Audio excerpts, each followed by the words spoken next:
May mga serye po ng mga pagbaha, dulot po nitong mga malawakang pagulan na naranasan po dyan, patuloy pong binabantayan ng mga otoridad. May update po dyan ang Bombo Radyo Naga.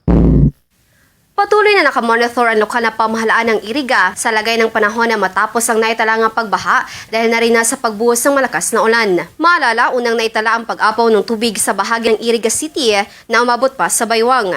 Sa panayam ng Bombo Radyo Naga kay Attorney Maharlika Ramon Oferina, City Administrator ng Iriga City, sinabi nito na patuloy ang isinasagawang assessment ng kanilang hanay sa mga binahang lugar upang malaman ang naging epekto nito. Binubuksan nila ang mga manhole at nagsasagawa ng inventory ng mga drainage system, maging ang mga kanal na ginawa na hindi naman sa lokal na pamahalaan ng Iriga.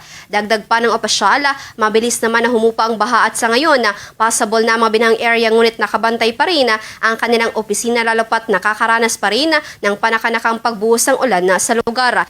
Samantala, maliban sa lungsod ng Iriga, nalubog din sa tubig baha ang ilang lugar sa lalawigan ng Camarines Sur at lungsod ng Naga matapos ang ilang oras lamang na malakas na pag-ulan. Kasama sa mga nalubog sa baha ang nasa 19 na classroom sa Julian B. Meleton Elementary School at sa iba pang barangay sa lungsod ng Naga at lalawigan ng Camarines Sur.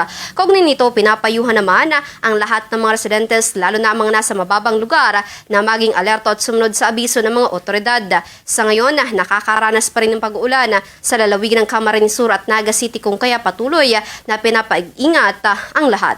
Bigay ng instruction sa engineering office, sa CDR, para i-assess yung cause ng flooding. And mayroon ng mga initial assessment, binubuksan yung mga manhole.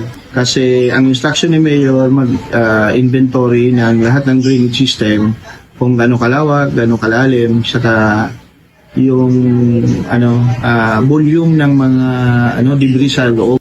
Para sa Bombo Network News mula dito sa Bombo Radyo Naga, Bombo Legi para nag-uulat para sa number 1 and most trusted radio network in the country, Bombo Radyo Philippines, Bas Radyo. Bombo!